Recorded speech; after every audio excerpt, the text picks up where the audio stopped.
Welcome to the Lone Machinist Podcast, the podcast where it's just you, your tools, and the work. No team, no backup. I'm Jamie from JSpec Engineering, and every episode we're tackling the highs and lows of flying solo in the machining world. And I'm Curt from Confounded Machine, here to chat about everything it takes to make it as a one-man show in the shop. From grinding and turning to the struggles of running a one-person operation, we're sharing the stories, the tricks, and the challenges that come with going it alone. If you're out there in the shop grinding away by yourself or just thinking about taking a solo plunge, this show's for you. So throw in your ear protection and let's talk about life behind the machine. How's it, Kurt? How are you doing today? Good, Jamie. How you doing, man? Yeah, just finished up a somewhat busy day. Yeah. Got your supper finished and ready to chat. Yeah. I'll make sure I have dinner before the podcast because it's coming up on 7 o'clock this evening. So I knocked off at like 4:30, came inside, just took a breather, watched some TV with the wife, had dinner, and then ready for the podcast. Yeah, nice. Yeah. So it looks like you had an interesting week. Yeah. So. Before we get into the week, just want to apologize to everyone for last week's intro being super quiet and then Kurt and I shouting in your ears. That was my bad. I slid the volume down on the intro by accident and didn't catch it until the episode was out. So had an interesting week. So I don't know where you want to start with that because you've also got a copy of the list. Should we start from the top? Yeah, I want to hear about the melting. The melting issue sounds the most interesting. So the Siemens guys finally came around after a year. I'm not complaining. I'm just saying it took them a year, but I didn't pay for the visit either. So not complaining. The guy from Siemens came around. I'm waiting for him to come back to me about setting up custom M codes. He said it should be pretty easy. He's just trying to get a SOP for me so that I can do it myself. That way I don't have to pay them to come and set up M codes. He came through. We got the probe. Well, we got two wires that I was touching together to simulate the probe. We got that working on the Siemens controller. And then he wrote just an MDI. He wrote a measuring cycle that we could test that it was actually triggering correctly like it's supposed to. And that worked. And I said to him, okay, cool. It's a 24 volt input. I can just put 24 volts through the TS27R. He's like, yeah. I'm like, it's a kinematic coupling. It'll be fine. He's like, maybe start with 5 volts. I'm like, 24 volts. Let's go. So I connected it up. And then it was a bit stiff and didn't want to move. So I was like, okay, this is a bit weird. Then disconnected it, put my multimeter on it, and it was open permanently, the circuit. So I'm booping it, trying to figure out what's going on. Eventually did the thing. I plugged it into my old Proby box to just try and troubleshoot. Nope, not working. So I ended up taking the TS27R off of my machine, opening it up, which Renishaw really don't appreciate. And it was crunchy in a direction it was never crunchy before. So I'm like, something's obviously not lacquer. And it's got a little kinematic coupling unit it's a stainless steel housing with it looks to be like an Altum insert. And then they roll the edge over so that the stainless basically closes and crimps it in place. So I could see something wasn't lacquer, so it ended up in the lathe, and I just machined away their little swagey thing so that it would come apart. So I took it apart, and I'm like, oh, okay, I see what's happened. Yeah, there's pogo pins going through. And because the 24 volt is the machine's 24 volts and the ground is the ground on the machine, I think there may have been a grounding issue. And it basically heated up one of the springs until it melted that Altum part. Oh, nice. So I took the thing apart, very, very cleverly built. We'll get into that in a little while, but very, very cleverly built. I then took a Dremel to it and ground away the melted bit, ground away the spring, and soldered a piece of wire between the two ends of the pogo pins. Because and this has worked. It has. So it has mostly. Just fix this quickly. Sorry, listeners, you get to listen to the awesomeness of me fixing my camera. So it was then working. When I probed it, it would work. But in the process of opening this, I managed to drop 2 of the ball bearings that are in there. Oh no. which was a little annoying. They were 3mm balls, and I did not feel like getting in my car and driving to BMG to go buy some balls. It's like it'll take me an hour to drive there and back, and I was not keen. So I was looking around the workshop. I'm like, skateboard bearing. I'm just going to smack this thing apart and steal the balls. But I kind of remember them being a little bit bigger. And then I had a tube of balls from a THK, what do they call it? Caged ball system, like a sample row of balls in their little plastic cage. I'm like, hey, what size are these? Oh, they're 1/8. Perfect. They'll fit.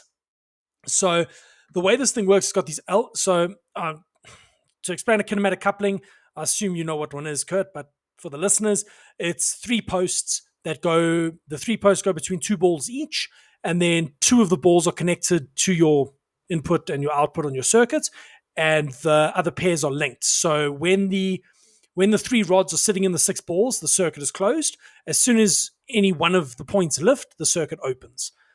So this uses the Elton part. It's got the spring and the 3 little rods in it.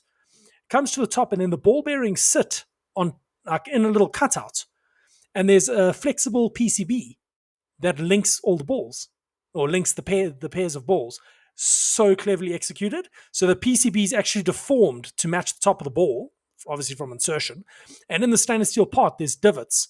So as they crimp this unit together, all the balls make contact with this PCB, and so do the pogo pins.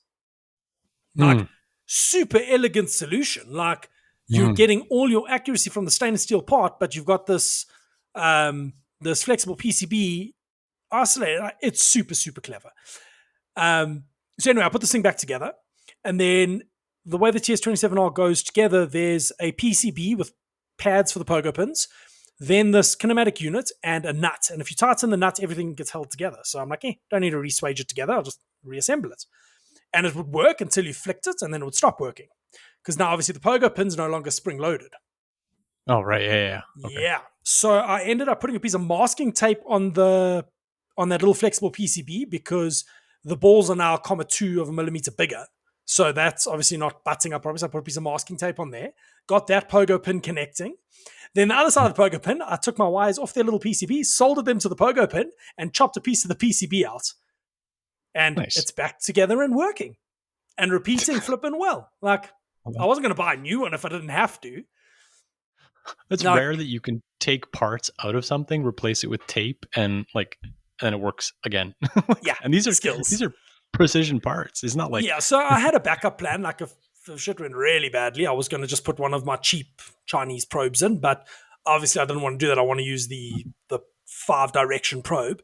And you can get one from China for like $400. So that was the backup plan, and probably still will be the backup plan. When cash flow is a bit better, I'll probably buy one and just put it on the shelf so I have it if I need it. If the TS27R dies, because I mean the TS27R is $1,500 for the probe. Yeah. But in all of this, I then now run it off of 5 volts to not blow it up. But that 5 volt is also electrically isolated from the machine. So it's an old cell phone charger, just making me a clean 5 volts that is only for the probe. Nice. And then that I put into an optocoupler, which didn't pull the signal high. It only pulled it to ground, so the controller couldn't read that signal. So as a stopgap measure, I put it on a single relay board for an Arduino. And that's working. It just doesn't repeat super well. It varies by about 2 thou or so. So I just probe till it's consistent, and then I leave it there. That'll get remedied tomorrow. I've got a optocoupler that pulls the signal high and pulls it low, like with MOSFETs. That's arriving tomorrow, and then my woes should be over. I will have a JSI unit, because I'm not spending $400 on a Renishaw HSI unit. So does all this complication get around the little like tool breakout board you'd made like a few weeks back? Yeah, so that thing's yeeted. Okay. This is now in the controller. So I rewrote my tool break detect macro so that the machine, it obviously knows what tool's in there, it knows what the offset is. I saved an additional offset just above the tool setter, so on the calibrated XY position and about 10 mils above, or saved it about a millimeter above. So what I do is my tool break subroutine tells the machine go up, go to that coordinate set, XY0, then wrap it down to 10 mils above the probe, and then it runs the built-in probing tool break detection cycle. That way it's super quick. Because Yeah, otherwise it that's nice. rapids over and then comes down at 1 meter a minute, which is glacial. Yeah, that's exactly how Yeah. mine is. It comes over like at 6 inches because it doesn't exactly know how long one of my tools is going to Yes. be. So just like dee dee dee dee dee dee Yeah, coming no, down, it's and horrid. So super like super slow. when our tool set, so when I put a tool in the machine for the first time, it needs a rough gauge length. So I made the gauge length estimator, which I put on printables, which lets me just put the holder in the thing, drop the little finger on it. It tells me roughly how long it is because I need it to be within a couple millimeters. Otherwise, it either over travels or under travels and doesn't trigger the probe or triggers it too soon. So that just makes life easy because when you're swapping a tool out, you don't want to. I was battling to get a reliable measurement of the tools that were in the machine. Like it would go Yeah, and it would crash the probe, and then I'd have to come up, like change the offset again, till I could get it to work reliably, which was a little infuriating. yeah, yeah. No, But that's yeah, a good method. it's working now, so I'm happy. Nice. And like I got the fiber laser, so I just fiber lasered a piece of aluminium extrusion with from 55 mils to 155 or 160 mils because my calibration tool, which is a face mill arbor, is 55 millimeter gauge length. All right, so you Or can get to the everything. tip. Yeah. Yeah, so as long as everything's in relation to that, so I slid the piece of extrusion up and down till it read 55 on that tool or on that calibration tool, and then everything is in relation to it, and it's fine. Yeah, that's something I definitely have to do because I have all my tools sitting on my desk right here, and I'm like, I should put all my tool offsets because some of them are like, if I'm off by like 50 thou, like I'll Yeah. crash into fixtures, and I'm like, I'll write that down eventually. I know I'm going to break a tool and then not have my offset, and then be playing that game again, and be like, okay, how much stick out did I have? I think I had about this Oh much, yeah. and like have to play the backwards game or put a tool in and then go to probe it and be like, oh, okay, I'm a little long, and then just like have to play the back and forth as opposed to just taking 10 minutes to measure them all and write them down, which would Write them save down me. and So you've got it. Because yeah, once they're set up in the machine, then I mean your machine can probably do 250 tools. yeah, exactly. Yeah, you And can do a once million of it's them. in So once yeah, it's set up, it's set up. That's why I've got the tool tags on mine. Once it's set up, it's set up.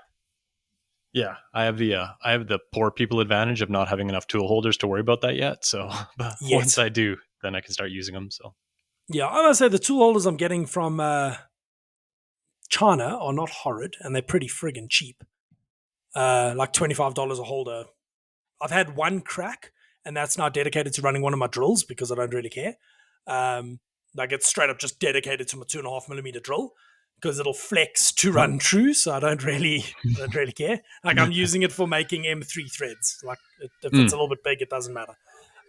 nice. But I've had that one that's had an issue, and I had one that I didn't like where the ground ended on the taper in relation to the flange. So that got relegated to running something stupid. Like it's not a critical tool. It's relegated to running dumb stuff like a broken end mill for making sure there's no parts in the way after a slitting saw operation. Nice. Yeah. Nice. And then so what's cooking with your fourth axis? So they're still trying to figure it out. Essentially, the problem is like this is one of the issues where like I want to put more time into it, but I know anything I do, if I mess it up, then they're gonna be like, "Well, it's on you. You were the one." Yeah. So I'm like, so I kind of at the mercy of like how fast that they're able to troubleshoot, which isn't an issue right now because I don't need the fourth axis. But it's kind of one of those things like I paid for it. I want it to work right now. No, 100%. Anyways, yeah, we figured out a bunch of stuff on it. Yeah. Did Set you me a get your bunch of topology different sorted? parameters. Topology's all sorted. Everything is happy. The machine knows all the drives are there. The machine knows it's connected. Everything seems to be working fine. We just checked the PLC this morning, which was just telling you guys running a few quick machine tests. So they thought maybe the clamp unclamp signal for the brake was reversed. So that seems to be fine. So yeah, still not getting any movement. I get like basically a non. It seems to be an encoder referencing error where it's like it's not zeroed, but that's because it's not going to zero. It's a fourth axis with like an absolute encoder. So it's far enough away from its like home position that I think it's causing problems. But like even just resetting the encoder is not helping. I don't know. It's something.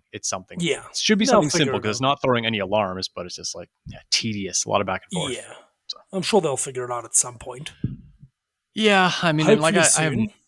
I have like 4 or 5 things I could try, but like I said, I get back into that problem of like it might fix it and I might be fine, or it might not fix it and it might cause a problem, and they'll be like, "Oh, you did that." Yeah, that's like, yeah. Well, that's so my machine. Well, your machine will have it as well.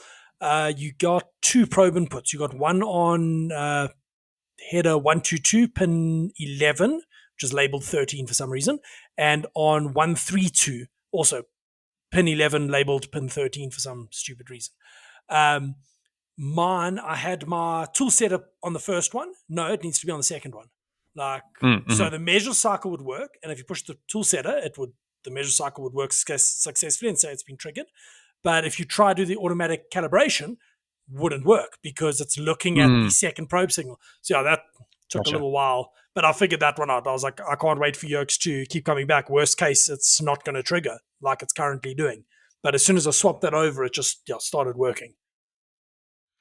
Yeah, so much complexity in these machines. You just don't realize how many like hundreds and hundreds of logic signals are running, and like how many back-end processes are moving. It's like it's not just like a big.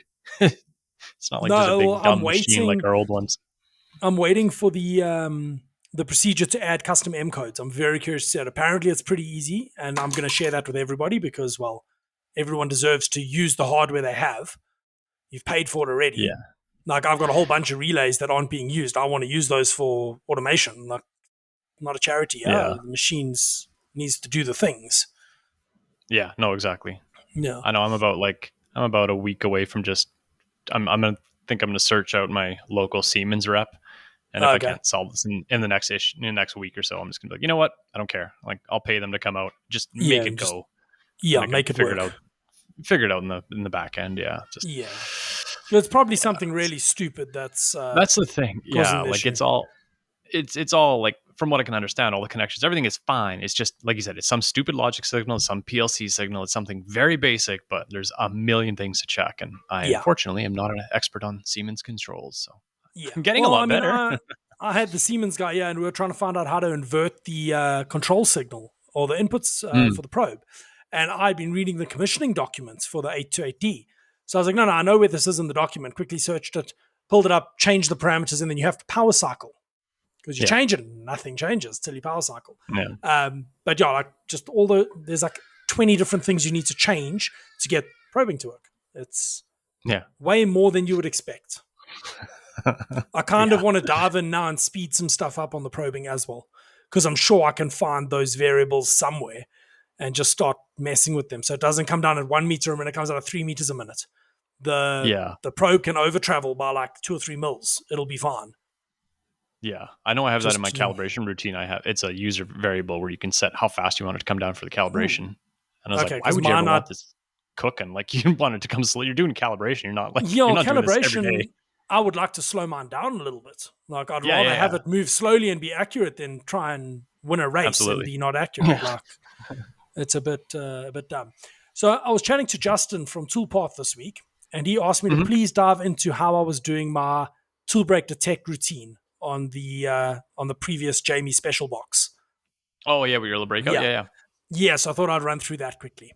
Okay. So what I was doing is that little box that was on the front of my machine would beep when I triggered the probe. That is its function. It had an Arduino in there that would beep and change the color of a light when the probe triggered. So I would do all my tool setting with that. So previously my tool length was in the negative. So it would be basically whatever distance from Z0 when the machine homes, come down till it triggers, and then I would say set tool length, and it would set it to minus 270 something millimeters. Okay, yeah. So now the machine knows where it is, and my probe was the coordinates for the probe were on G598. So right, like one of my last things that I'm never going to ever get to using. So that was dedicated to the probe. So what I would do is my subroutine would till the machine go all the way up, G598, X0Y0, then it would come down to Z10, so it would wrap it down to Z10, and then I would then turn my chip conveyor on, because that was the only relay I could steal in the back, and I don't have a chip conveyor. When I turned that on, it would turn another relay on, which would connect the Jamie Special box to the starts button on the front of the machine, cycle start button. Then I would tell the machine to go to Z minus 0.1 millimeters, so trigger the probe by 0.1 of a millimeter to guarantee a trigger. It would then go there and pause. and it would Okay. wait. It would dwell. Well, the probe box would wait half a second, and then it would close a relay for half a second. That would push the start button, and then it would get told to run back up, and it will continue running the program. So I would just go into my program wherever I wanted tool break detection. I would add a comment in my cam that was TBD, and then once I posted the code, I would just search TBD and remove the semicolon that was in front of it. And then wherever it said TBD, it would just run that macro. So it's at the end of the program. The machine would literally just wrap it up. It's still got its offset loaded. Go touch the thing. If it was all was good, it would then continue. If it wasn't, it would sit there paused. And it never, ever caught a broken tool.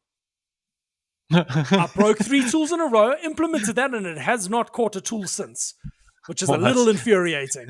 Like I'm tempted to just hit the tool with a hammer and make it break just to see if it works. Like, yeah, it was a bit annoying that it never actually caught on, but the peace of mind it gives you was worth every minute I put into developing that. Yeah, no, absolutely. And that's something I want to roll in for some operations. I just don't really care if it breaks a tool. It's like, oh, I'll notice it on the next op. But some of them, it's like, if this breaks a tool, it's going to break a lot of expensive tools sequentially. That's what happened to me. I broke a 3mm end mill which caused a 2mm to break, which caused my backside chamfer to break. And nice, yeah. it then ran through to the slitting. I'm like, why are the parts still here? They've been falling off. Go try and get the part off, and it's still got like a millimeter of material. So it was not going to break free anytime soon.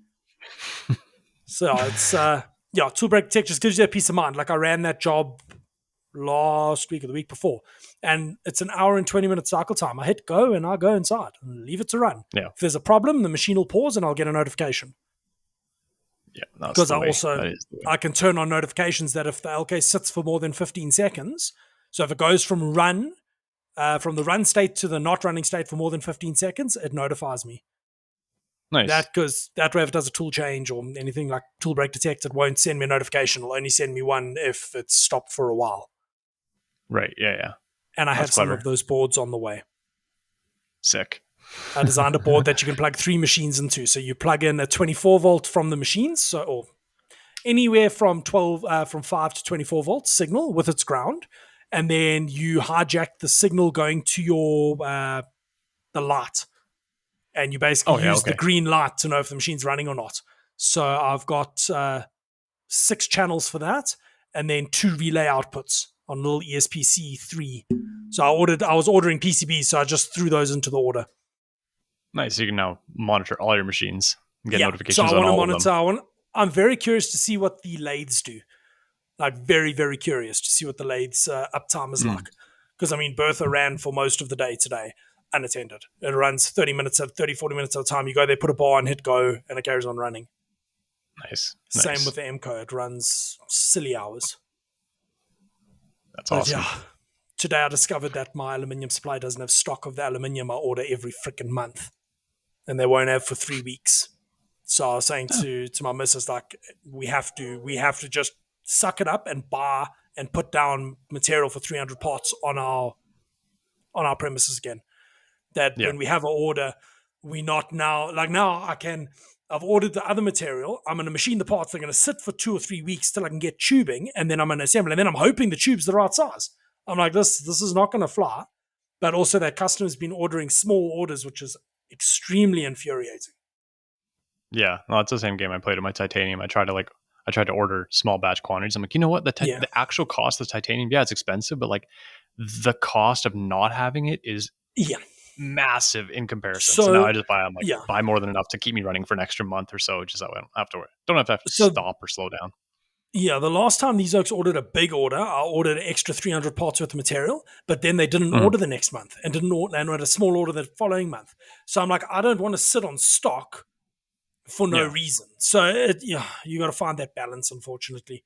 So we'll see now. I think when stock comes in, I'm just going to suck it up and order 600 parts for the 200 that they want and just sit on stock. Yeah, well, I guess it depends on the kind of work you're doing. Like, thankfully, all my stock is like, if I order like a couple months supply, like I can hold it in my hands. Like it's not a lot of material, so it's pretty easy to store. Yeah, no, that's not too bad.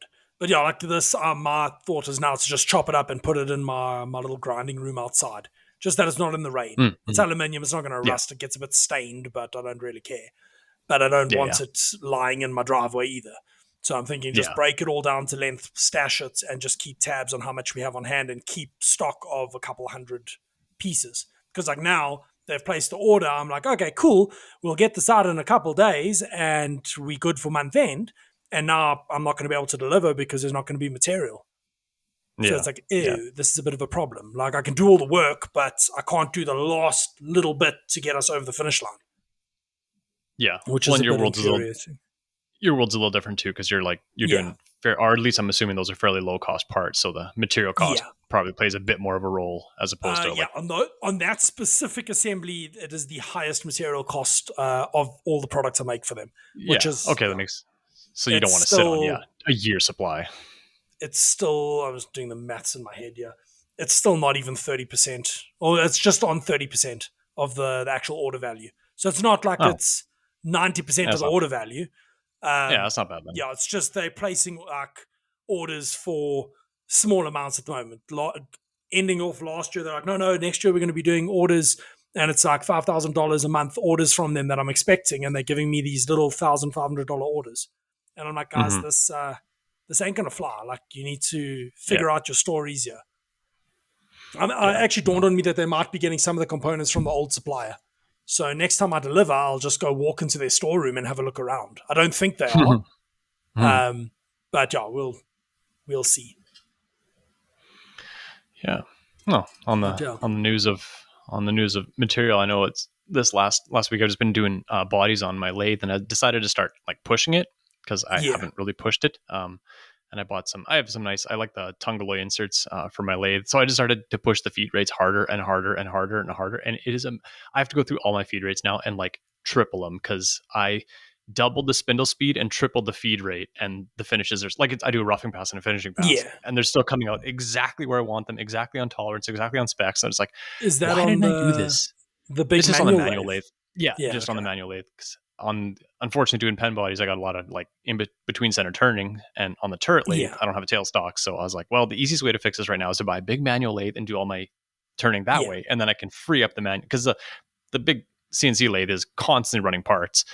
So I'm like, if I can take a little bit of load off it, and just do some manual work while it's working, and get better finishes, it saves on finishing time, and it was the cost effective approach. And it's just amazing what you can get away of like, I was like, I don't know if you turn it by hand, you're like, that's a lot of you're putting a lot of pressure in that cut. But I was super impressed with that. So I think I did that a while ago. I did that a while ago with the recurring parts we do, these tubes, machining the ends. I was trying to get the chip to break in aluminium, and I still can't get the chip to break, but I'm now running it at like 0.45 feed per rev. So it's significant. That's 17 thou per rev. Like, it's a significant cut.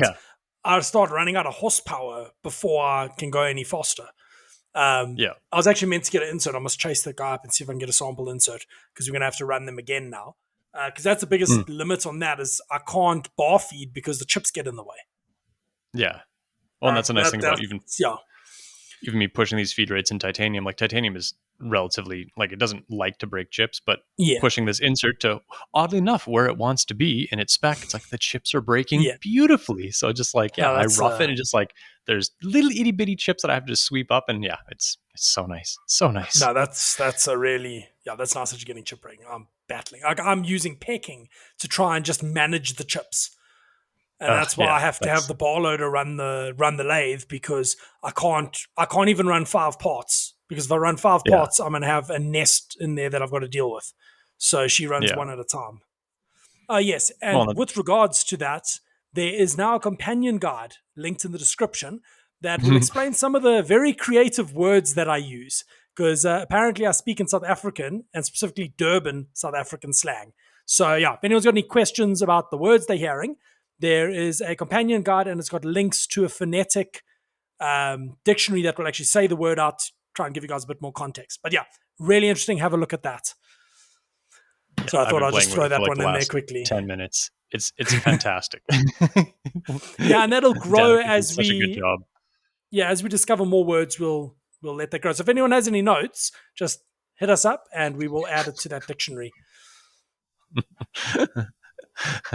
Yeah, IMTS was a lot of fun with me speaking Jamie.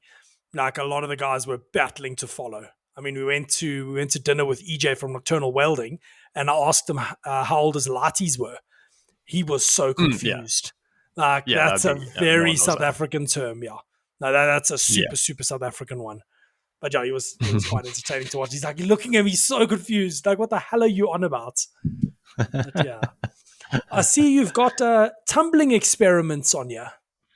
I know we briefly talked about last week about different tumblers. So I sent an email out to, I think the company's called Avalon. And they make a centrifugal disc tumbler. Ooh, yeah. It's relatively inexpensive. Like the one I'm looking at, I think it's about $3,000. Okay. But freight is going to be probably pretty brutal because it's somewhere in the middle of the US and I'm in Canada. So it's probably going to be like Yeah. $1,000 in freight. Anyways, send them a quote just to see kind of what they would say. I talked to a few people, actually Titan Ring Designs on Instagram. Yes, He he's got has, one. yeah, he has a similar model. So I asked him about it, and he said he's pretty pumped for it for small parts. He said it's treated him really well, and he's used it for like a billion years, and it's holding true. So I'm like, okay, for the price, I can deal with this. Anyways, in the meantime, I was like, I'm gonna play with some of my vibratory tumblers just to see if, because I've used tumblers. Like I built a big tumbler that just rotates and kind of Yeah, the bucket. you put your parts in like that, but it just bangs the hell out of my parts. And as I'm trying to like hold tighter edges and chamfers and everything like that, it just doesn't play super nice. So Yeah. vibratory is nicer. There's the ones I have are pretty anemic.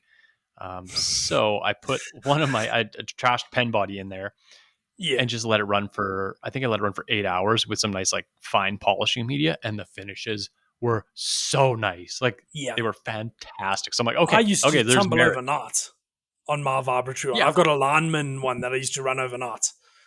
Yeah. So, anyways, weirdly enough, I found an Instructable article of, these are just like your standard 5 pound tumblers. Like here, at least on this side of the world, you can get them pretty much like any reseller is going to sell this 5 pound Yeah. vibratory tumbler with various names under it. And a guy took one and he took the counterweight off the bottom of the motor and spun it around and put it on the top side. Because with the way tumblers work, you have a bucket of media on top and then a vibrating motor on the bottom, just an off-centered weight.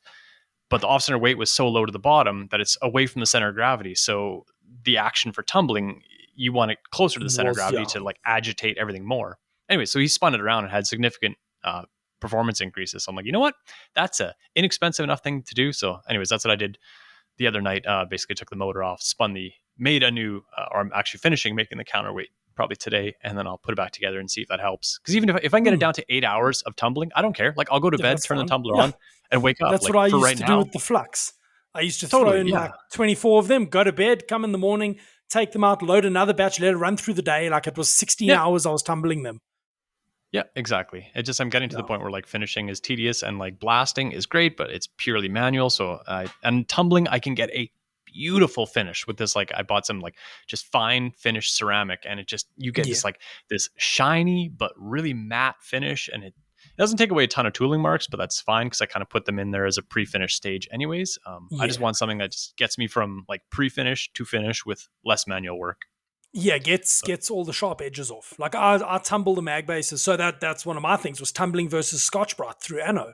So the mag mm-hmm, bases I make, they all get tumbled to deburr internal features, basically, and then mm-hmm, it also just rounds everything over nicely. But then I Scotch-Brite them, and I hate Scotch-Briting things. I did Anno yesterday. I did 20 or 30 parts, and you go and you Scotch-Brite each one, and getting the tooling marks off is a little bit of a problem. I need to change the inserts on my face mill.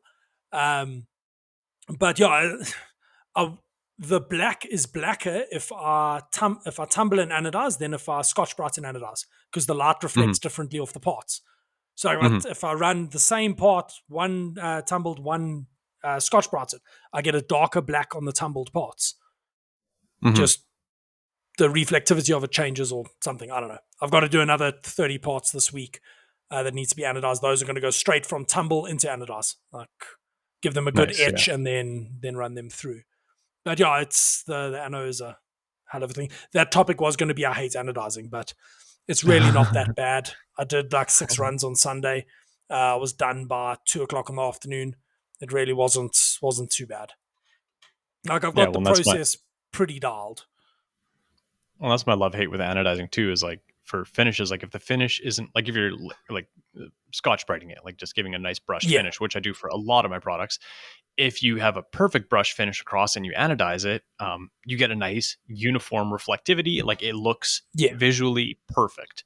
But if you don't like perfectly scotch brighted, or if you get a spot that's in maybe the scotch bright pad unloaded a bit better, so it cut a little harder than in other spots, so one part, maybe has a slightly brighter finish than everywhere else, when you anodize it, it just accentuates it. Now Yeah. it's like, it's super, and the parts I'm making are just like purely visual, so like if they look bad, Yeah. they're bad, which is No, just 100%. crazy annoying. And then when you anodize titanium, the only way to undo it is you can etch it off, but then that Yeah. changes the surface finish, then you got to go right back through the finishing, so it's crazy tedious if you mess up. Yeah. So No, yeah, I it's just don't. trying to minimize that.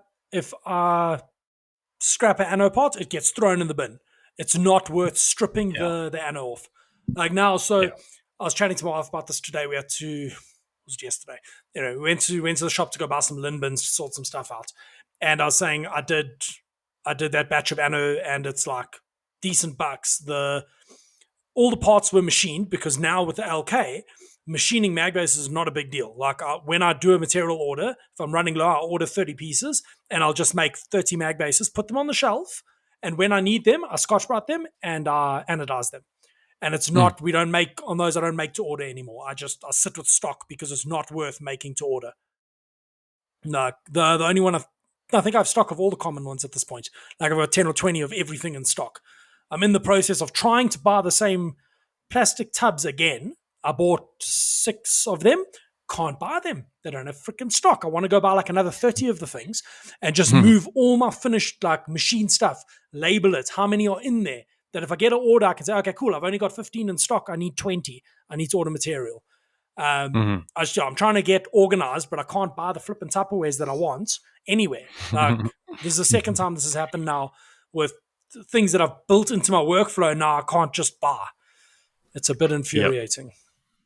No, But I know. yeah, I feel the same. Whenever I find like a nice container, like all these big orange ones behind or yellow ones behind me that I put all my stuff in, I'm gonna buy like 20 of them because I only need 4 right now. But if I like in 6 months' time, if I want the same one, it'll drive me crazy yeah. if I can't get the same one. And so I'm like, I'll just buy a bunch. Well, on Sunday I went to Crazy Plastics, the local plastic place, and I bought these tubs maybe 2 weeks ago. Went there, can't find them. Go to the manager. Hey, listen, here's the part number, because I took a picture of it before I left. He's like, oh no, they got 150 on order. They should be, if you come Thursday, Friday, they should have come in. This was on the Sunday. I went back this Sunday and they still don't have stock. Yeah. I'm like, this is beginning to get very infuriating. I was using, there's Newware rack and stack little things. I made inserts for them, holds my parts nicely. I think I bought about 20 of them. Wanted to go buy like another 50 because I use them for everything. Like in process, I've got dividers for certain jobs. Haven't been able to find them again. Yeah. Like it's super infuriating. Like now I'm actually going to cut Kaizen foam trays for the diesel sensors we make.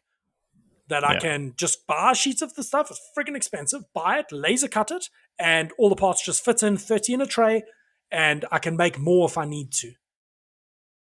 Yeah, no, that procurement stuff is annoying. Like, I know even some of my items I get, like, yeah, I could order them off of like, or like, let's say for instance, at one of my old jobs, we bought some parts and we could get them low. Like here, you could just get them through Amazon. It was a very low quality, low cost kind of hardware component. But we never did because like 2 months later, you wouldn't get them there anymore. So we would rather go and buy them through McMaster, where you're getting a decent quality one. You pay 5 times as much, but if I got to order it again in a year, it's still there, or they'll have a exact replacement, as opposed to like, oh, the last one we got was whatever, blue, and this one is purple, but it still says it should be blue. It's like, what? It's just infuriating. So Yeah, no, that kind of stuff gets really annoying. Like back on the pallet systems, on the anchor points, I went and bought lin bins to organize all the stuff for that, because I had it all in like a tray thing and it fell over, which was a little annoying. So now I've got lin bins dedicated to all the O-rings, all the screws. They've all got labels. Well, not yet. I've printed the labels. I just haven't put them on. The springs, the balls, like all the things I need to build those out are now, they have a dedicated space. And screws, I bought the screws from Accu in the UK, but their shipping is like $50. So my one friend does stainless steel, or he does hardware, nuts and bolts and stuff. So I'm just going to buy stainless stuff from him. I think it might actually be a little bit better quality than the stuff from Accu. But I like buying from Accu because then I can get Torx. Because otherwise you cannot get Torx in South Africa. Oh, really? No, you can't buy Torx hardware. Only place I can get it is either China or the UK. Wow. And it is not cheap. That is the superior fastener for sure. It is 100%. But like, for instance, the pallet systems, they go together once. They're not really meant to be taken apart. So as long as it goes together, it's fine. So I'll just order a bunch. I actually found I can get a little bit of discount on the locating pins because they are the single most expensive components on that pallet system. Oh, really? Yeah, they are stupid expensive. I went and bought the last ones I need to finish off these sample units. I was 2 sets short, so I went and bought them today. And those 4 little pins cost me $60. What makes them so special? Are they diamond pins? Or are they just one's a diamond. Pins, the one's a diamond pin, and the other one is a round locating pin. But it's tapered and all fanciness. It's off the shelf components I can get. I actually emailed the supplier and said, "Hey, like directly in Germany." I'm like, "Hey, can I get these directly? What is the price going to be?" Yeah. But the guys like the lead time is potentially up to 3 weeks if I need to buy a bunch of them. So we're trying to build out the processes and pad out the processes for when we need to make lots of these anchor points. Yeah, well, that's the funny thing is like you hit these weird problems at scale. Like I know I hit that about 6 months ago with pen ink, like for ink for my pens. Like I used to be able to buy them just through whatever little distributor here because I was ordering 20 at a time. Yeah. And then I wanted to order 100 at a time, and then I wanted to order more, and then so eventually I went to Germany where they are made and contact the company directly. It's like, hey, I would like to order. Like I'll order whatever you have to sell me. If you have to sell me, 2,000, 5,000, whatever. They're not going to go bad. I'll just keep them. But they said, no, we won't deal with you. Like you have to go through a distributor. You already have one in your country. I was like, okay, fair enough.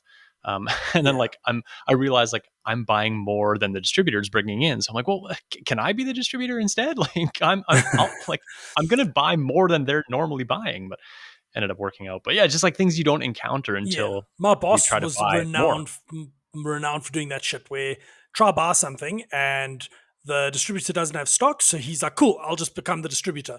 And then he would buy up a bunch of stock and put it in the storeroom and basically never sell it. But then he was the distributor and he could control what was coming into the country. It's weird. Like now, those pins are going to be one of the more entertaining parts of this whole system. Like if we were to make a bunch of them, that becomes a very large portion of the purchase price of those. Like cash flow wise, that is the expensive. But everything else is relatively either I make it or it's relatively cheap. Yeah. Well, I suppose it depends on how you initially want to sell. Well, I guess it's not really an item you don't really want to pre-sell or pre-sale in that. Like it's no. So I was actually listening to the Lean Build podcast today, the new episode, and Andrew from Henry Holsters was going into how they don't pre-sell at all. Because once you pre-sell, you're beholden to the customer. And I very much agree that the only way we would pre-sell would be getting stock to the distributor, where they pay for the stock, we then manufacture it and send it. But then there's no end user involved until it's there in stock and ready to sell. So it's a bit of a different situation. Otherwise, I'm going to just make 20 or 30 units and get them over where they need to be and then ship them from there. No, I think that's the best. Like same thing. People ask me all the time too. They're like, can you do a pre-sale or, we can just, I'm like, no. Cause like it loads you, it makes you beholden to them. We're being like, even if you don't charge a full amount, if anybody gives you some amount of money, they immediately are like, I have more control. And it's fair. Like you have their money. I get it. 100%. I get you wanting to like have, but it's just like, it's an added layer of stress that it's like, this is not going to make me work. It's not going to make me work any faster. No. It's going to front load me a bunch of cash, which is nice initially until you get to the end and you're like, oh, now I get less payment for finished product. So it's, I don't know. I go against it for that reason. I much would rather have all the product built and then send it and then get cash. And it's like, now none of this cash has to like, it's free. Like there's no disappear. It's free money basically. That when you've done all the work, you've bought all the material. Exactly. No, that's why I'm looking at it now.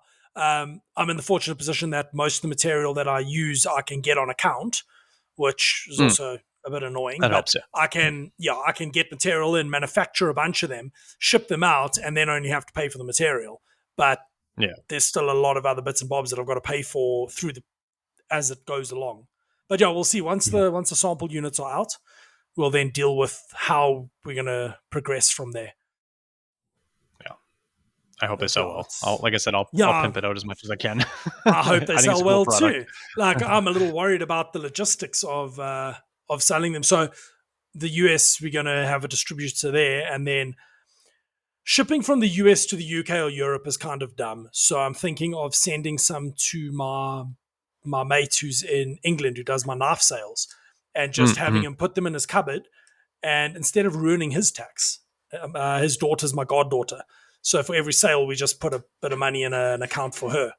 So he can build up a nest egg for her, and we can kind of avoid paying tax because screw the government, cool, they can all go die. I hate all governments. They're all a bunch of thieves. But so we're looking seriously into options to be able to sell the thing because we live in Africa. Like the unit the unit we're aiming at $4.99, but the shipping out of I actually looked up to ship it with FedEx from my house to Australia was divided by 20, $390. Yeah, that's nuts. It's insane. To do it from the UK with Royal Mail, tracked and signed, was £40, which is reasonable. Like we're probably gonna just say, okay, cool. If it's in Europe, it's this price for shipping. If it's in Australia, it's this price for shipping. If it's in China, it's this price for shipping, and we just divide it up like that. And it's a fixed shipping rate, and we go. If we get it wrong, we eat the difference. It's what it is. But I think it's only really the US guys who expect things to be shipped for free. Yeah, it's kind of been my experience too. I mean, fair enough. They get a ton of their product is like, they tell me what they pay for shipping for blank. And it's like, that is insane. Like every other country in the world, you're used to like paying your brokerage fees. You're paying your import tax. Exactly. You're paying if I order something, like even if I order from McMaster, which is like a very quick, like I will get it next. I ordered some on Friday. I will get it today, but I pay, I don't know, 50, 60 like US dollars to get that shipped to me. And it's not a big package. Like I could send something there equivalently for like $10, but like, after you pay, all that stuff just adds up. Like we expect to pay the import duties and all that stuff. Like it's just part of life. Whereas I don't think the Americans are very exposed to that. But I mean, that's why we're going to send it straight to the US and have it distributed in the US because that takes care of the largest market. Yeah, no, that makes sense. Yeah, that makes sense. I'm lucky that our postal system and the US Post.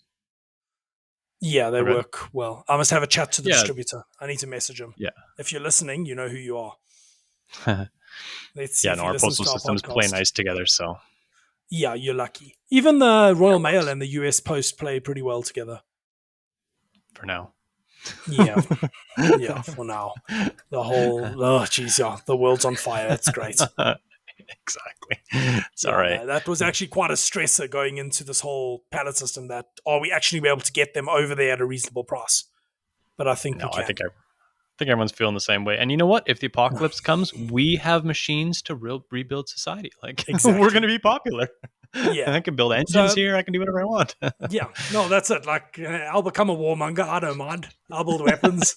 Like it's just another day in the business. Like, no. My one friend Dave actually, as he came out of university, he was a aeronautical engineer. He was studying engineering. Came out of uni, got offered a job, more money than he's ever earned since. Like it was stupid money they were offering, designing landmines. That's why the money was so stupid. He's like, nope, not interested.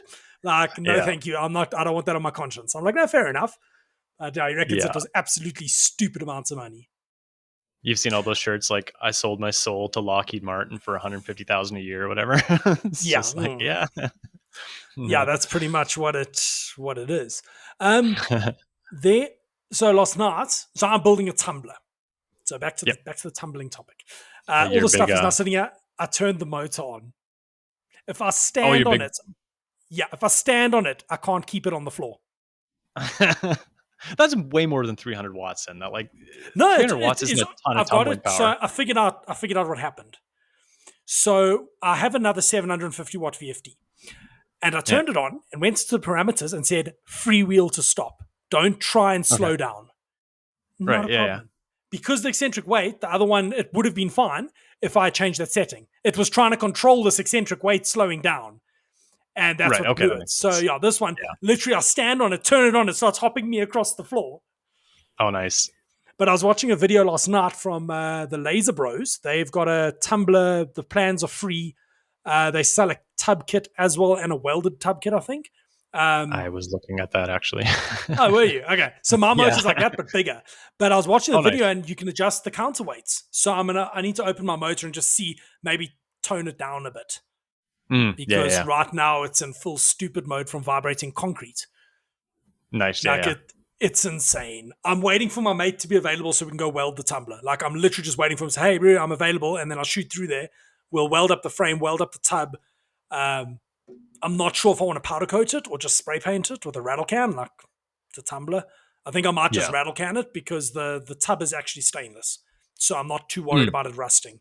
It's just the frame is mild steel. So I'll just hit that with a Yeah. bright orange rattle can or something. I designed it to actually fit in a plywood box so I can close it and have it be quiet because the thing's going to Yeah. be stupid loud. That's the only thing that's pushing me away from, like, yeah, I would look at that exact Laser Bro tumbler because they have like I think Yeah. it's a kit for all the laser cut Yeah, you stainless. can buy the, For like well, it's 800 mild. bucks or I think it's something, mild steel. Yeah. or maybe mild steel. Yeah, Yeah. But you but can I was buy like, the laser oh, cut that's kit. gonna be so damn annoying. So the centrifugal Yeah. ones I'm Look, looking at are nice because they're they're significantly quiet. quieter, and for my Yeah. work, it's fine. But No, exactly. if you got big So like work, mine, it's I'm planning to put it in a box. Like I designed it to fit yeah. inside a box that I can reasonably make out of the cheapest piece of plywood I can find, and then potentially insulate the inside as well, just to shut it up because it's going to be brutally loud. Like even Yeah. the water recirculation fits under the tumbler, so that I can close the front up and have it be quiet.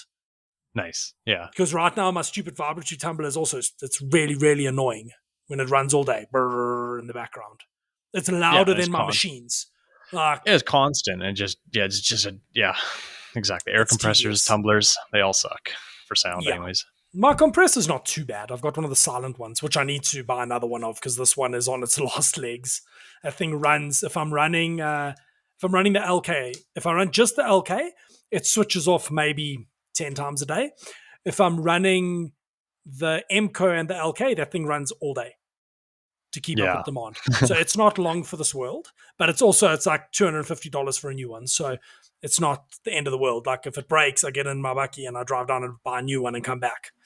Like it's not, Yeah, that's not the end of the world. That's what I did with mine too, because I have like just a 30-gallon like piston. I don't know, it's like 7 Yeah. or 8 CFM. But the Hardinge like pulls like 9 CFM just because it leaks air everywhere. It's just their method of like keeping oil out of anything was just like, let's just push air through every single possible, so it just sucks air. So instead of buying, I'm like, you know what, I'm going to buy a really big compressor. I'm like, nope, I'm just going to keep buying the exact same compressor and I just gang them together. So now I have two That's of the it. exact same compressor. And it's just, I've got it's like two, one but goes down, it's fine. my one is dead. It had a piece go through the Yeah. pistons and ruin the pistons. I then That's not replaced the good. Yeah. pistons and the sleeves, but I couldn't get new valves, so I just like rolled them with a rolling pin, and it worked, but it doesn't get to full pressure. So I can buy a new head for $150. So like if they bring compressors in and the tank has a ding in it, they pull the head off, scrap the tank, and then they sell the head as spares. So that's nice then. yeah, I can just go buy a new head, and then I've just got to spend 20 or 30 minutes putting the new head onto the tank because the tank's still fine, and then I'll be back running. But I bought a new valve to vent my tanks, the drains on my tanks, and my condenser. Oh, nice automated valves. Yeah, those are the way to go. They're fucking expensive. I went to go buy the all the pneumatics to finish off the sample pallet units. And then I'm like, what valve do you have that can handle rocks? Like, quite literally just rocks need to go through this fucking thing because I've got two valves and they've both been jammed up now by rocks or corrosion or whatever. I want rocks to go through it. So the lady's like, no, they got this one that's got a filter. So, and then they tell me the price, $75. And I'm like, let me not tell my wife. So I opened the box and it's got a little mesh strainer, like really nice valve. And then it was another like $20 for the fitting on the top. It came with the auto timer, so you just put 220 volts and you set the increments, and it handles it itself. No fancy Yeah. Jamie boxes, it just works. So I installed that, and it's now draining my two. Because you in your basement, you've got that condenser line, the copper You condenser. bet. Yeah. Yeah, I built one of those. Exactly. So I've got two up and downs, and Nice. those auto drain now, and my tanks also auto drain because my tanks were getting full of water. Yeah. It was a bit Yeah, a bit silly. So yeah, my auto works drain so stopped well. working because the valves got full of rocks. Yeah, that's the advantage of it The being condenser. so cold here. Is like it's like minus. Yeah. Right now it's, I don't know, minus 30 here. So the humidity is 0. So like I can run my compressors all Yeah. day now, and there's no moisture because there's no moisture in my house. Like we struggle to keep moisture in our homes at this temperature. It just goes outside and freezes. So it's a benefit. It's like Arizona, but it's a the benefit. opposite. Yeah. No, I mean, right now, I think today it would have been like 60% humidity in the workshop. I'll check in the morning what it is. Like by the afternoon, I was running the lathe all day. You open the lathe and it's hot and swampy and like 100% humidity in there. It's basically raining. Yeah, my little gauge in here says it's like less than 20% humidity right now, so it's decently dry. Pleasant. And it's moist in here. There's coolant tanks and everything, but yeah, it's. So I've got temperature and humidity measurers around the workshop now. I'm curious to see what it looks like in our winter because our winter gets brutally dry here. So I'm very curious to actually see what those numbers look like. Because I ran anno on Sunday and then I'm boiling water in the workshop for 7 or 8 hours. Like not the best. I actually was thinking about putting an extractor up above the anno setup that just goes through my ceiling and out the roof just to move the air out of the corner because it's in the corner of the workshop and I'm a little worried about stagnant air and breathing a lot of hydrogen. I assume it's not healthy. Yeah, it's probably not good. Yeah. No, it results in a heart attack and then you die. Yeah. And then the hydrogen leaves your body and no one knows why you died. So it's something like I'm very aware of being in the corner. I've got a fan that runs there 24/7, just moving the air out of that corner of the workshop. And I mean, I've gotten lightheaded before where I've opened the anno tank and breathed in deeply, and all of a sudden I'm getting a hit of hydrogen. So it's the joys of anno.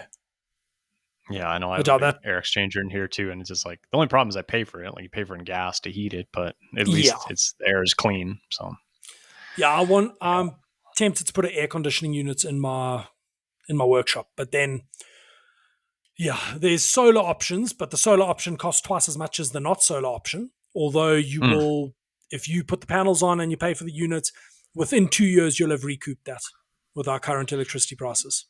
Oh, that's not bad. That's not bad at all.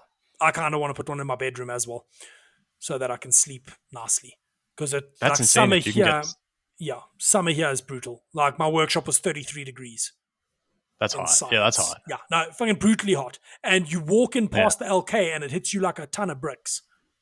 Yeah. So I've got a couple temperature little measurers, the little thermometer units. I need to put some by the door. I'm curious to see what the temperature gradient is in the workshop. But yeah, it is very, very not pleasant. Yeah. Yeah, no, that's no fun to work. It's hard to do any kind of good work when you're uncomfortable, either too hot or too cold. It's just like, I don't know. Well, I put a fan in my office so that I can sit at my desk and not be melting. And that has made a huge difference in my productivity in my office because it's now not uncomfortable to be there. The machine's running and I can actually think and do usefuls while the machine's doing its usefuls. Yep. No, it makes perfect sense. Makes perfect sense. Yeah. Oh yes, I got a phone call on Friday about the camera housing. Oh, nice. Okay. Again, that's those big aluminum parts you were working on? Yeah, they went to hard anno in some of the parts. Okay. Well, the standoffs don't fit together because I made the threads nice and tight, and the parts have now, both sides have swelled by 20 microns a side, and the threads don't go together. Okay. So I'm like, nice. And it's an M13 by 1. It's a stupid thread. Just because I could be difficult, I was difficult. Because it was left to me what I want to make it. So I'm like, if I can make it something stupid. Oh, no. Yeah, no, not the end of the world. They're going to try find an M13 by one tap, which is actually a standard. It's just hard to find. And then all the other threaded holes are now a little bit tight. So the guys are, can you just open up the threaded holes on the next batch by 20 microns a side, and that will comp for the anodizing. I'm like, sweet, no problem. So yeah, I'll do that, and that'll solve that. And then when I make the standoffs, he's like, can you just make an extra set with the looser tolerances? When they send the next 3 sets for anno, they'll send 4 sets of the standoffs. I was like, okay, yeah, no worries, not a problem. And then I got the PO this morning for 3 more sets of those. Oh, nice. Okay, well, that's good. So that's going to be fun. Everything's programmed. That's nice. It's all set up. I just make a new fixture, slap the shit on it, and hit go. And basically a week's worth of machining and printing a bunch of money. It's fun. Like, that's awesome. I pushed very hard for a design freeze on that so that I wouldn't have to reprogram it, because I'm very, very lazy with things like that. Oh, that was a significant part. That wasn't just like a little widget that's a quick, like, no, I mean, that material. I probably spent 4 or 5 days getting that all programmed.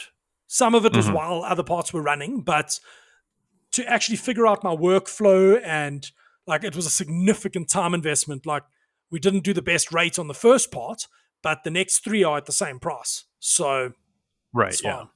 And also now the material's a bit cheaper, because I ordered, so for every different plate size, I ordered 1 spare, which means I had twice as many of some of the plates that I needed. I still have them. So when I order now, I'm ordering just as many as I need, and I still have a spare in case, just in case something happens. But I'm pretty confident nothing's going to happen, like he says, as shit goes south. As I say, yeah. Hope for the best. No. But I mean, it's $1,000 worth of aluminium I've got to order. It's a hell of a lot of material. It's one of the biggest single aluminium orders I've ever done. Yeah, the big parts. Like Well, it starts off at 8 kilograms and ends up at 500 grams on the one part. That's nuts. In my world, anyways, that's nuts. The heaviest part, I think, is not even a kilogram. So, like, every part, we're taking at least 7 kgs of material off. And there's, how many parts are there? Because there's 2, 3, 4. So let's go 7 times 4 equals times 3. That's 84 kilograms of aluminium just on the middle sections. There's still another 2 rings and a dovetail section. Like, it's probably going to be 100 kilograms that come off these parts in total. That's like, is that all chips, or are you just blocking out like the middle? Oh, wow. All chips. So, I drill a hole, I drop in, and 9 minutes later, the inside is open. Oh, wow. It's not worth slotting it. It takes longer to slot than to turn it into shavings. Okay, so you just got to deal with the bins and bins and bins of chips. I've got a 1,000-liter tote in my front yard. Okay, that'll help. That I filled last time I took it in. It was 200 kilograms of aluminium in there. Oh, nice. Yeah, I got like $100 for it. It was great. Slick, yeah, that works. Yeah, so like, I keep the aluminium very separate from the rest. The rest I don't like. Okay, brass I keep separate. Aluminium I keep separate. Everything else gets mudded in the same bin. Stainless steel, I don't care.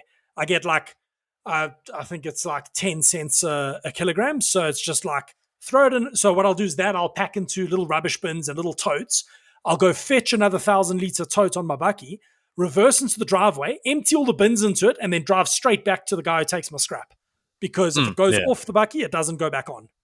Like last time it was 300 kilograms and we couldn't get it onto the bakkie. Like I made a stand that is just a little bit higher than the tailgate of my bakkie. So you just drag it off onto the back of the bakkie, and then it's nice. Yeah, easy enough to load, but still, like 200 kilograms is not a small amount of weight.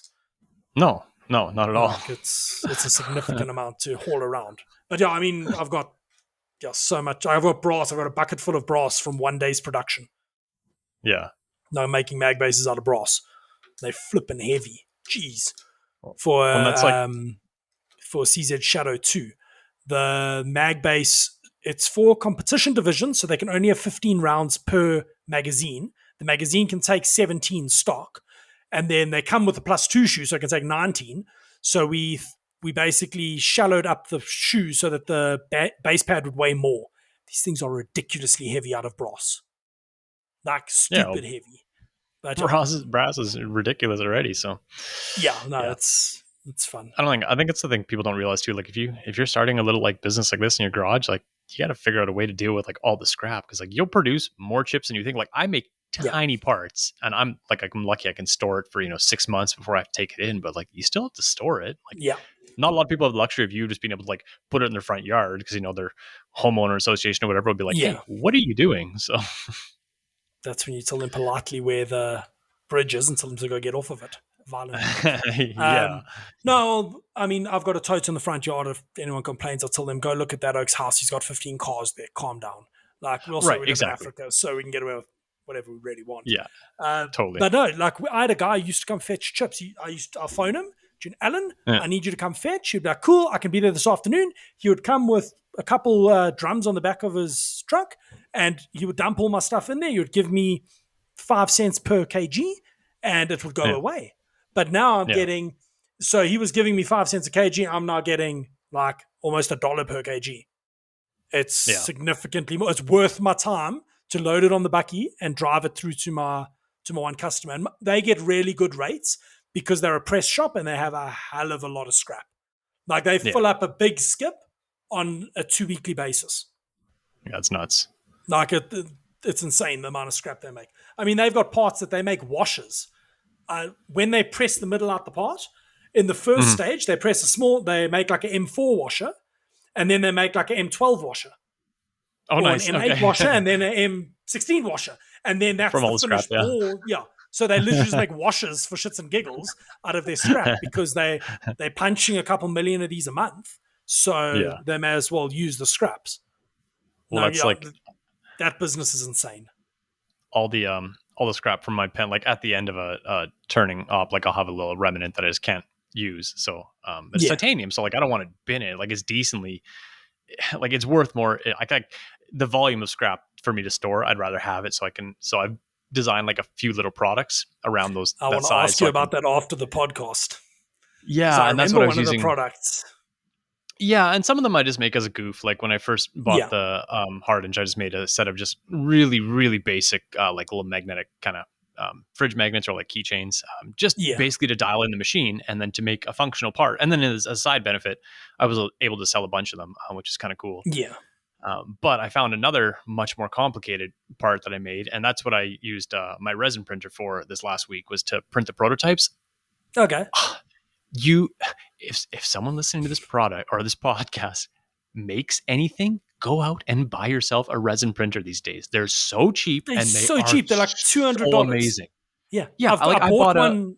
Yeah, I bought one for a job. They're super amazing.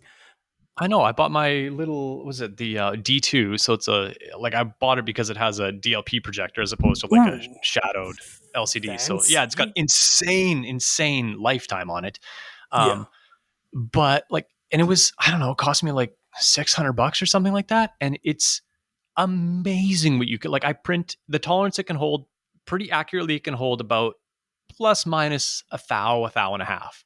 So as long as I design my parts to be close to that, I can basically just send my machine part right to it, get it printed, and get a good feel for it. Anyways, this product I built, it's got a couple like ball latches and a bunch of little Ooh. complexity, and it all worked. Like I put it all together, and it all fit. And I was like, "That's insane! Like that's crazy." Just pop in this machine. An hour later, I come back, clean the parts off, and they're functional. I'm holding it in my hand. I'm like, "This is way too small. Like I designed this way too tiny." So now I can bin it Yeah. and you know iterate on it Move as opposed on. to having to Yeah. machine it and spend hours and hours machining it to realize this is too small. So yeah, Yeah. I actually anyways. need to design a thing this evening or tomorrow morning and put it on the printer to shim one of the mag bases I made. I forgot to put a chamfer on one batch of them. So I need to make a shim because it's angled that it can go in my fixture and be somewhat at the correct angle. So I need to just Right. design that. I'm going to put it to the 3D to the resin printer and just print out a couple of them and be done with it. Like, yeah, Yeah. I printed a bunch of stuff for making chocolate molds, like all sorts of stupid things. That Yep. I mean, the printer I recouped the cost on it in no time. Like just Oh yeah. printing stupid trinkets for people. I use it for printing wheels for the combat robotics stuff as well because I can print GT2 timing pulleys. Right. Yeah. Yeah, Yeah. it's Like like that's the thing that blows me away is like, yeah, as you put people it, they don't are realize. magic. They are literally It's magic. insane. Yeah. The tolerances are insane Yeah. that you can print to. Like the I accuracies mean, are bonkers. I needed some standoffs for an electrical cabinet for making a CNC controller. And I just designed a little standoff, 3mm bore, 6mm OD, and then I put embossed my logo on the side of it, or my JSpec Engineering. And it Of came course, yeah. out. It's like absolutely tiny. The whole standoff Yep. is like 6 or 8mm long, and it's got JSpec Engineering with the big J. Like it just Yep. worked. It was Yep. they are literally magic. I know. I used to machine little Delrin spacers for all the pens. That just basically all it was is a Yeah, I flat remember. seat for a spring to sit against. So I was just Yeah, cutting them out of Delrin, and like, yeah, it's easy to machine a bunch of them, but like I print them by like, I don't know, the few hundred now. And like you said, all the corners are chamfered. They're the exact size I need them. There's text inside the ring just because I can. Like the text is yeah, like 30 thou high, like, whatever, half a millimeter, a millimeter. Like it's yeah, insane. And they come out, I'll put 200 on and 198 of those will be perfect. And like, yeah. it's By ridiculous. the way, It's it's ridiculous. 0.76 of a millimeter. 0.76. Thank you for the Yes, I imperialized. imperialized. Yeah, those boards should be either later this week or early next week. Nice. And then I need to order buttons for them and screens and stuff. But yeah, that's a next week problem. I so want to geek out on that and I want to build I want to build a big like titanium enclosure with some stupid butt. I just want to overbuild this to the max, make just it as a super fun fancy. project. Just Yeah, no, stupid, yeah. It's a stupid device, but it is somewhat useful. Oh, I also discovered Absolutely. today. So I was updating the drawings, which are not on my website yet. I saw an old John Sanders video. I watched an old video of his where he was making a Pearson Pro pallet, and he showed the Mhm. drawing, and the drawing had both metric and imperial dimensions. So I'm like, Yeah. okay, fine. I should probably do the same on the anchor point. Went through into Ooh. Fusion. You double click your dimension, and you say alternative Yeah. units. Yep. That's it. Fucking done. Yep. I was like, that's amazing. Like, I was like, oh shit, now I've got to go calculate and type in all the stuff. Nope. Drop down menu, Yep. it's just there. Like, yeah. Yep. Although Fusion's been doing some weird stuff this week. They forced me to move to hubs and a bunch of other stuff. Oh, yeah. Yeah. That's what you get when they're being Fusion. Yeah. Yeah. No, I know I'm a little blasphemous on some of my designs where some of them are like, it's a metric value, but I just converted to imperial because it just how it worked. Like I'm working with some German parts, so they're going to be metric. So I'd like to bring it across. It's like, well, I'll use an imperial tool because it's cheaper to get here, but it's technically works better with a like all the holes on my pens are all metric, just because it's easier to get tooling in that specific size. The correct system. Yeah. Well, that's I was listening to, it was Adam Demuth on I think it was on the PFG Live, and he was saying he uses all metric like fancy end mills, gets them from Japan. They're super accurate, and they all got standard shank sizes. So it's either a 4 or 6 mil shank size. There's no funny in between things. It's neck down. It's a 4 or a 6 mil piece of carbide, and that's what I've got in my workshop. It's 4 or 6, unless it's a 3 mil end mill. Then I try and get them in a 3 mil shank because then I can reach deeper. But my 1 millimeter or my half millimeter ball nose, it's a 4 mil shank and it tapers down. Like all the stuff in my shop is metric. Yep. I do have an imperial thing in my workshop, an imperial thread mill, and it's got a 4 mil shank. Yeah. Because a ton of tooling is just flipped over to imperial. Like a ton of it is manufactured as metric and then flipped over just to be imperial. It's like to be compliant. Yeah. I was chatting to the guys on the Taps and Patience Discord last night. We had a long chat till like 11 o'clock at night.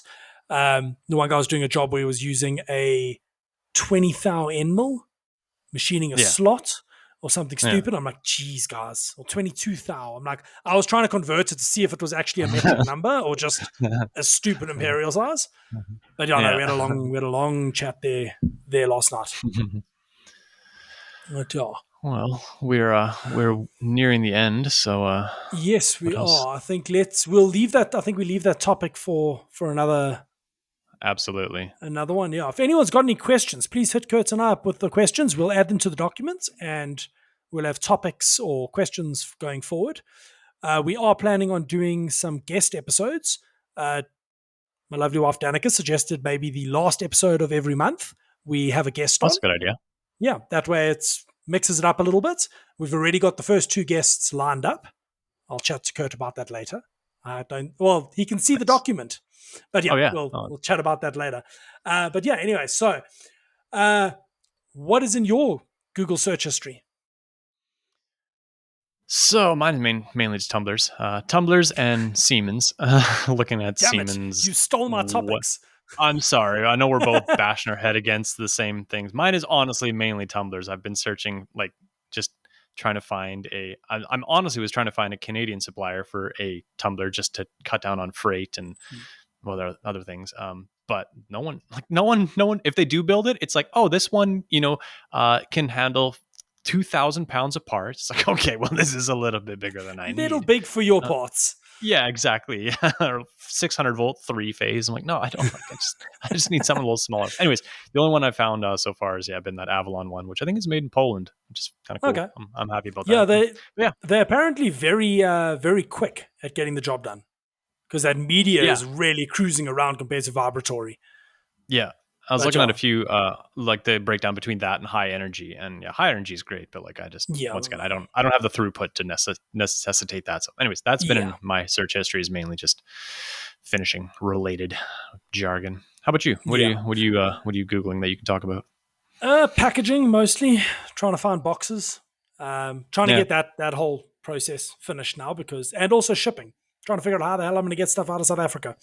Because that is, or at a reasonable price. Like, I can do it, but it's not at a reasonable price. The best option, like what I normally do to send stuff to the UK, is send it with DHL from one of our, it's called Postnet.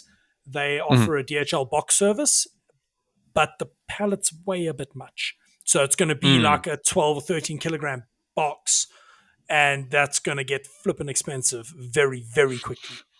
So it might just be the easiest way to do this first sample batch and just get it out and over. It's there in like 4 or 5 days, and then look into alternative options. I used to use a service called Courier It. I need to sign up for an account with them because I was using my friend's account back then to send knives and belts overseas. But I did also consider bringing the belt back. But we'll see about that. That might be something. It'll be a lot easier to manufacture now than it was back in the day. Yeah, I bet. Like, significantly easier. So been Googling Siemens tumblers and packaging. Nice. Stealing my topics here. So what are you going to be up to today? Today I'm going to finish a bunch of pen bodies so I can plop them in the big lathe so it can do its most time-consuming operation, which is drilling everything out, threading the ends, chamfering, all that jazz. That's fairly unattended, so I'll give it enough food to work all day, and then I'm probably going to finish that tumbler because I really want to test it and see if it works, because that would significantly help with this next batch. So, how about you? Your today is over. So what's your tomorrow? I'm going to go sleep for today. Tomorrow I've got to make some handbrake pins for, I think, Porsche Speedster replicas. I'm not entirely sure. It's a stupid little job that I'm doing for one of my mates. It's going to tie me up for like an hour tomorrow morning, and then Bertha's back onto production run. And then I need to look at tolerancing on a bunch of drone parts for my mate Dave. I've got the material. I need to actually just look. He swam the mile, which is a 1 mile open water swim over the weekend. So he was messaging me today on his way back from that. He's like, he's worried about tolerances on the carbon tubes. So I think we're waiting for carbon tubes to make the mating components, but I can make the first set of components and the heat sink and all that. I can get that all done while I have a bit of time on the LK, because as soon as I order material, the clock is going to start ticking on getting the camera housing out, because I want that out by the end of the month. And there's probably a good 7 or 8 days worth of machining there. Ooh, yeah. Yeah, it's going to be long days, but the nice thing is it's long days with a reasonable amount of walkaway time, because the programs have run, and once the first one's through, I kind of know nothing's going to crash, and I can just send it. Yeah. And just batch out all the parts. But that's the plan for tomorrow. We'll see how it goes to plan or not. Nice. Sweet. And then where can people find your stuff? Find me at confoundedmachine.com. I have a batch dropping in probably about another 2-ish weeks is what I'm shooting for. So there's a lottery sign up. You can sign up to either the lottery. I pull names from that. I pull names basically chronologically to help most people, but I also pull a percentage just randomly. So if you sign up, you could potentially get pulled. And then once all pens sell, or once all pens go out for the lottery, 24 hours later, they go up for first come, first serve. So I announce all that jazz. There's tons of details on my website. Just pop over there if you're interested. How about you? How can people get up to date on this new palette system you're working on? So you can head through to our website. Link is in the description. It's jspeceng.com. There is a page dedicated to the Anchor Point palette system. And that's got, at the moment, some drawings. It's got there should be a YouTube video linked there shortly that runs you through how to make a palette. I shot that last week, and that's actually done pretty well for my channel. But yeah, you can head over there and find information. There's also a Google form you can fill out and then get notifications when we release the product. We are trying desperately to get the beta units out this month for testing that we can then start rolling into production and actually push the product to market. But yeah, hoping for a release in the next, beta test in this month and release in the next month or so. We are just trying to get all our ducks in a row before we release. That makes sense. Yeah, that's the way to do I don't it. want to. I don't want to release and then realize, oh no, there's a big issue. So we're just trying to make sure we're very thorough about it. That's clever. Yeah, but yeah, I think that's going to conclude it. Thank you everybody for listening. Please give us a thumbs up and a like on YouTube. Give us a rating on Spotify, and we are now also on Apple Podcasts. So you can pretty much get us everywhere. Yeah, that we did this week. People have been asking for it, so we made it happen. But yeah, thank you very much for listening, and go be productive. Take care, everyone.